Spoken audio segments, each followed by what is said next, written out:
ou até mesmo esse aplicativo que a gente está utilizando aqui, o que ele coleta a nosso respeito, né? Uhum. Bom, ele abriu o meu microfone, abriu o meu vídeo, ele precisa de um cadastro básico, ele pode registrar informações na máquina, mas também registra na web. Tudo isso tem que ser considerado num processo de investigação.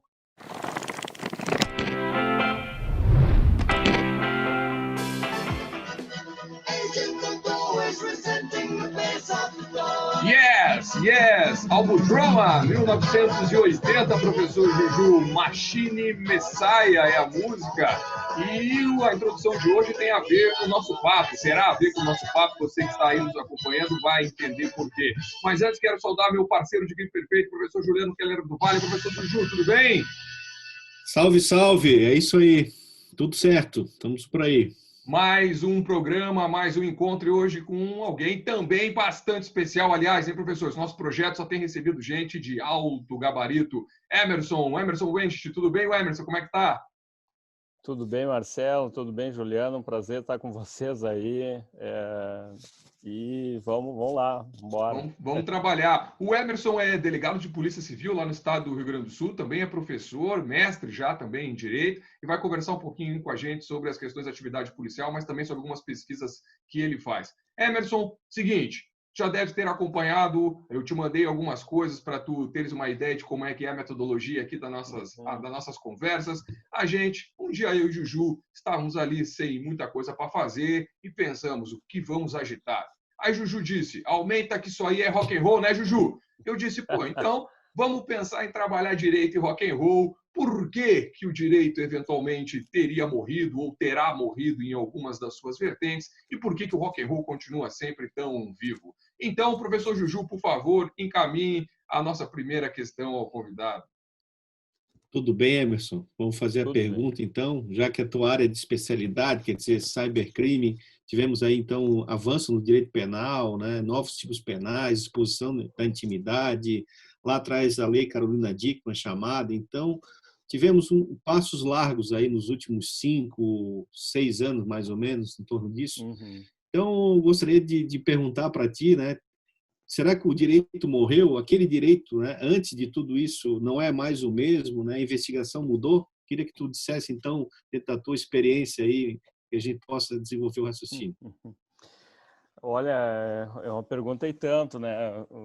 Desde o primeiro momento que o Marcelo me convidou aí para bater um papo com vocês e responder essa pergunta, tenho pensado sobre esse tema e tentado relacionar, inclusive, com a minha pesquisa que eu tenho desenvolvido agora no doutorado, né? E eu tenho trabalhado muito, Juliano, com a questão da timeline do direito legislado e projetado em relação à internet no Brasil, né? Ou seja, aquilo que eu tinha feito, até apresentei lá na turma do professor Fábio Dávila, como resultado do mestrado. Eu estive lá, Emerson, assisti. Isso. Eu me lembro, né? Eu sei, aquilo lá foi um momento tenso, porque era a primeira vez que eu estava apresentando fora, né, do ambiente do mestrado, o resultado da pesquisa e o que eu tenho feito agora é justamente tentar compreender um pouco mais a complexidade desse contexto normativo no Brasil e tudo que levou a esse contexto normativo, né? Essa provocação que o Poder Legislativo teve em produzir mais normas penais e algumas delas em um processo de emergência, né? Claro, toda norma penal ela é simbólica, mas no processo de emergência ela se torna ainda mais simbólica, né? E a gente poderia iniciar isso desde 87, com a antiga lei de software, depois ela foi modificada, 11 anos depois. Nós tivemos algumas normativas ali período constitucional, que não previram, mesmo a internet sendo já implantada comercialmente no Brasil, não previram nada de aspecto relativo à internet, como o Estatuto da Criança e Adolescente, como o Código de Defesa do Consumidor, e ao longo do tempo, né, inclusive a legislação eleitoral passou a sofrer mutações com base nessa interação tecnológica. Então aí nós temos a formatação, né, do que o Ferraioli chama de direito vigente, ou seja, a transmutação de um desejo, né, de transformar algumas condutas, principalmente em algum tipo penal. Mas não só isso, né? Nós tivemos também outros aspectos de produção normativa que vão além do direito penal. Nós tivemos,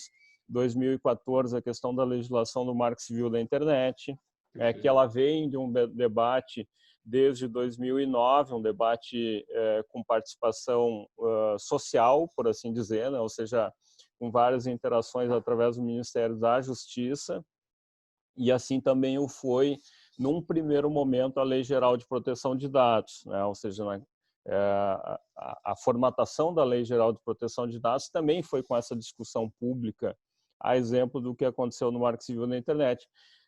Embora o Marco Civil seja denominado assim, é importante dizer, Juliano e Marcelo, ela tem uma legislação que tem efeito em vários campos do direito, né, inclusive na investigação criminal. Se eu pudesse fazer uma correlação com a pergunta de vocês, né, para usar ainda o Ferraioli mandou um texto para um livro que eu e a Valquíria estamos a publicar, né, onde ele fala do direito vigente e do direito vivente. E ele faz uma diferenciação em relação a esses dois termos. No direito vigente, aquilo que está na norma, naturalmente. O direito vivente é aquela interpretação que se dá à norma. O que o Ferraioli não faz é uma referência ao que eu poderia chamar de direito vivo. O direito que não está na norma, o direito que não está na interpretação. E a internet tem muito disso. Se a gente for pegar, Marcelo e Juliano, o exemplo especificamente, por exemplo, dos jogos digitais. Os jogos digitais têm as suas próprias regras, um autorregramento, por assim dizer. É claro que eles atendem a um regulamento nos mais diversos países da questão da defesa do consumidor, então tem um padrão, mas existem regras que são próprias de dentro do sistema.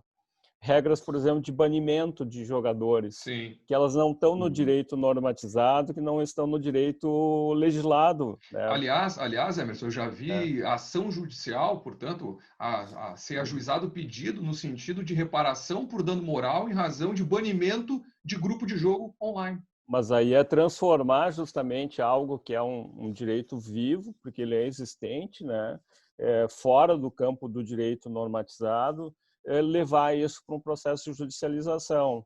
Né? Não é levar isso ainda, né, como aconteceu, e o professor Juliano citou a questão, por exemplo, da violação da intimidade, a regulamentação penal dos casos de pornografia de vingança, que teve uma discussão aí de 4 anos no Congresso Nacional, a questão da automutilação, né, da criminalização. Da nova redação, né, do artigo 122. Da indução, da instigação ali inserido no artigo 122, e a possibilidade, ali no parágrafo 5º do artigo 122, de criminalização do administrador do grupo, né, de WhatsApp, de rede social. Ou seja, o que levou isso, né, tanto num caso quanto no outro, né, é claro que a gente vai poder discutir, por exemplo, a questão da criminalização em relação à pornografia de vingança, vou utilizar esse o termo, mas a lei é muito mais abrangente do que isso, né? Em razão do movimento feminista, do movimento da criminologia feminista, né? Já do ponto de vista do que levou à criminalização da indução, instigação da automutilação, não se tem nenhum estudo técnico adequado, né, no Congresso Nacional. E aí eu trago na minha fala, até escrevi sobre isso para ser publicado, justamente um estudo de alguns professores espanhóis, dizendo o que levaram, né, estudantes, pegaram lá um espectro de pesquisa bem amplo, né, de respondentes, e eles verificaram que nos 5 ou 6 motivos que eles elencaram, nenhum está em indução ou instigação à automutilação. Ou seja, vários outros motivos. E aí, esse processo, né, da cultura no Brasil, ele não foi da cultura tecnológica, né, dessa interação, da exposição de uma automutilação, não foi levado em conta. O que foi uma produção de mídia pautada na questão inicial lá da Baleia Azul, dos chamados Isso. Jogos Mortais, É. que levou o legislador, né, um processo de, não, isso aqui precisa ser criminalizado, isso aqui precisa ser criminalizado, e deixou a gente, né, mas qual é a base científica Claro. disso? Mas dentro disso mesmo que tu tratas, Emerson, e trazendo essa questão de que muitas vezes o processo legislativo, então, vai atender muito mais uma perspectiva midiática do que racional, o pacote anticrime é muito fruto disso também, né? Lembrando que uma Sim. das grandes críticas que o pacote sofreu lá no começo é que ele não tinha exposição de motivos. Depois, mais tarde, o ex-ministro da Justiça acabou colocando uma exposição de motivos, mas também que não atendia os anseios daqueles que queriam compreender a lógica hermenêutica e científica do pacote. Mas dentro disso, deixa eu fazer uma pergunta um pouquinho até um pouquinho anterior a isso tudo. Quando a gente fala em internet, em trazer para o meio jurídico essas questões da internet, a gente fala, especificamente no crime, em crime que se dá na internet, portanto, em ambientes próprios, criados pelo mundo virtual, ou por meio da internet?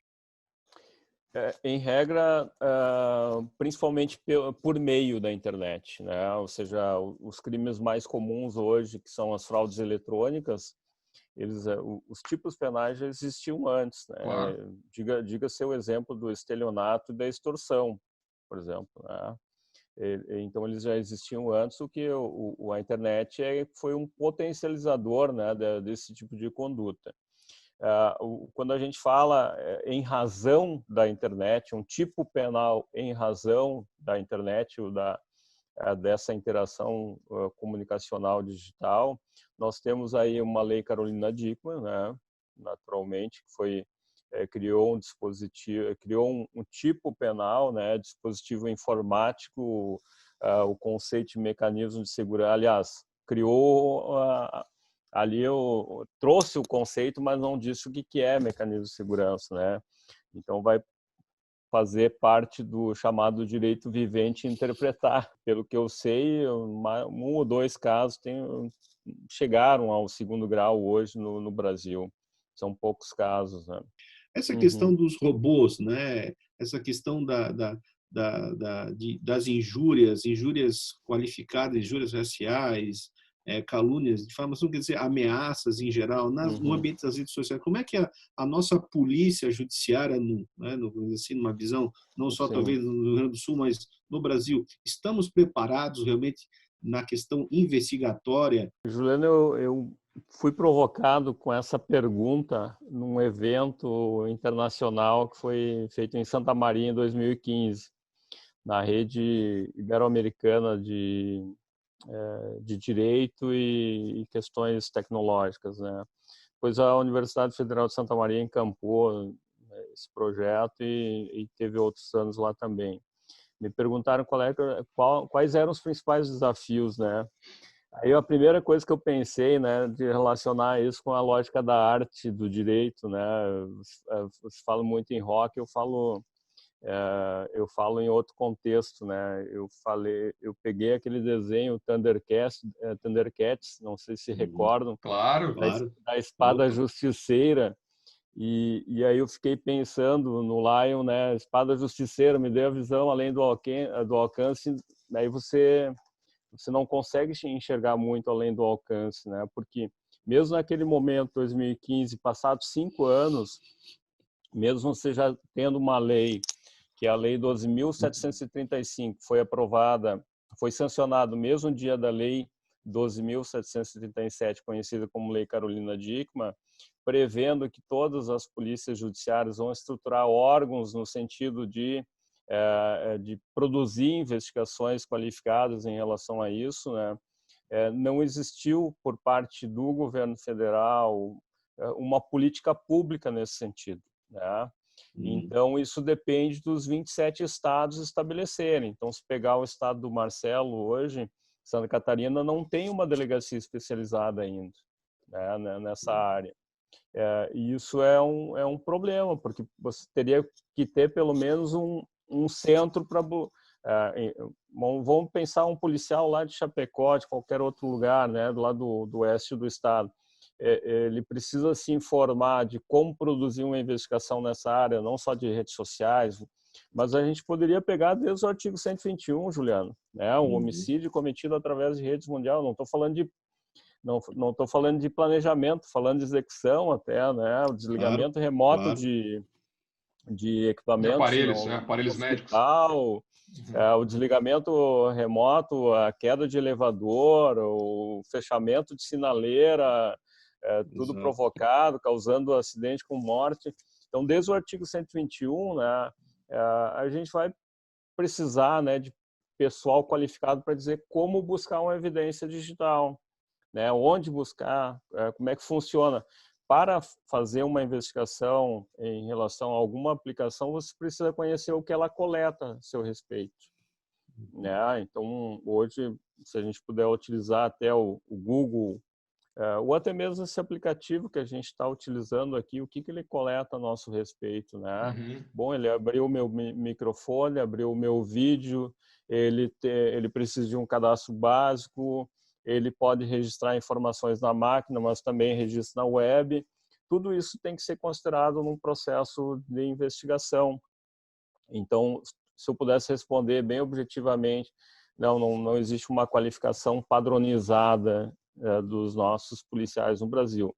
O que existe são setores, né? A Polícia do Pará tem um departamento hoje trabalhando com isso. O Ministério da Justiça e da Segurança Pública tem um laboratório de inteligência cibernética que apoia. Tem 6 ou 7 policiais que apoiam outros estados, que fazem um trabalho de interação com outros países também, mas que isso seja uma política pública organizada e voltada para os estados ainda não é. Mas, Emerson, dentro da tua experiência, o que tu achas hoje? A gente tem que dedicar mais esforço político para fazer legislação, adaptando, portanto, os crimes a essas novas realidades da internet, da informática, ou temos que dedicar mais esforços em aparelhar polícias para que possam fazer investigação? Olha, eu até faço essa análise na questão justamente de o quanto a gente evoluiu em termos de legislação criminal e o quanto a gente não evoluiu em termos de legislação procedimental nesse sentido, né? Exato. O próprio pacote anticrime, ele fala de colheita de evidências, da questão da cadeia de custódia, que é extremamente importante também no contexto digital, mas ele não estipulou, ele estipulou a mesma regra da cadeia de custódia num sentido geral, e isso é aplicável, né, em termos da tecnologia digital, mas precisaria ter algo específico para isso, né? Uma orientação normativa e procedimental específica para isso. Outra questão que a gente não tem, né, uma orientação normativa em relação à criptografia. Ou seja, claro, é uma lógica da comunicação, a lógica da internet, essa comunicação em tese segura, ponta a ponta, todas as aplicações, né? O Juliano citou aí Twitter, Facebook, tantas outras, elas têm comunicação segura da minha máquina até o sistema deles, então até a outra ponta. Então, em tese, isso não permite a interceptação. Se em tese não permite a interceptação, em qualquer possibilidade não permite, nem com ordem judicial. Então, a gente teria que trabalhar um mecanismo, ainda não tem uma solução de como fazer isso, mas, por exemplo, a legislação alemã ela já tem um sentido de obrigatoriedade em havendo uma análise judicial, uma vênia. Sim. O provedor dessa aplicação ele tem de entregar especificamente chave criptográfica daquela comunicação. Claro. Né? Eu comecei com a vinheta hoje Machine Messiah justamente por isso, né? A ideia, quase aí trabalhando em cima de uma mitologia, de um Prometeus, né? Que nos traz o conhecimento e esse conhecimento muitas vezes que nos vai providenciar alguns problemas. Hoje, então, estamos correndo atrás para tentar tapar alguns buracos. Mas vamos encaminhar a segunda parte, né, professor Juju? Querido Emerson, dentro dessa nossa dinâmica aqui, por que o rock, então, não teria morrido? Nunca morre, né? Eu acho que ele só se reinventa. Eu sei que a lógica, né, é muito em relação ao rock e ao direito. Eu não utilizei ainda, não sou um Germano Schwartz, né, para fazer uma vinculação do direito ao rock, mas até com base no outro livro dele, Direito e Literatura, eu comecei a fazer algumas correlações de outros aspectos no sentido geral de arte, né? A questão da internet e do direito. Um dos textos, utilizei a obra de Iberê Camargo, um quadro dele chamado Tudo Te é Falso e Inútil, para analisar o contexto da solidão e como essa relação, né, da pessoal com a internet e esse isolamento social, né? Mesmo isso antes, né, do período pandemia. de pandemia. Também analisei não o rock, mas uma música gaúcha, que é a Morocha, uma música que foi vencedora, foi muito propalada aí num festival natimista, e eu fiz uma correlação da Morocha virtual com a violência, né? Violência contra a mulher no contexto da internet também. E através daí surgiu, inclusive, uma publicação no IBC Crim sobre esse aspecto, né, de considerar, mesmo antes da lei 13.772, a questão da violação da intimidade da mulher pelas mídias sociais como uma forma de violência psicológica para fins de aplicação da medida protetiva de urgência. Então, são contextos, procurei utilizar algum filme também, a questão desses filmes e livros, né, que trazem as sociedades ideais, né, como o livro O Doador, o Doador de Memórias, que ele tem lá uma sociedade ideal, o quanto isso, de certa forma, também é um processo excludente, né, na sociedade. Que legal. Ou seja, para utilizar a arte em outros termos, não necessariamente a questão do rock, né? Aliás, a gente usa aqui, Emerson, o rock como um paradigma cultural para mostrar justamente esse ambiente contestador, mas a gente já fez vários recortes, né, professor Juju? Enfim, nosso tempo, infelizmente, está voando, já estamos em regressivo aqui, e a gente tem uma parte final aqui, Emerson, que sempre temos as dicas do professor Juju. Então, professor, a palavra é sua. Vamos lá, então, fazer uma ligação com a música que o Marcelo abriu hoje, então, do Yes, né? Então, vamos dizer assim, isso aqui é uma odisseia, né? Então, o filme, o primeiro, são dois filmes, né? Então, Tron, uma odisseia, de 1982, o Jeff Bridges é o ator principal, e depois, em 2010, Tron, né? O Legado, né? 2010, então, é a continuação. E o que se passa nesse filme, né? Para quem não conhece, então, deixar um pouquinho um gosto para procurar, né? Trata-se de um filme que trabalha com tecnologia. Jeff Bridges entra num jogo, né? E ele passa por situações, inclusive, para não fazer aqui, eu não vou queimar a largada, né? Questões de crime mesmo dentro do jogo, né? É um filme sensacional de tecnologia, né? Inclusive em 1982, que ninguém estava preparado para muita coisa, né?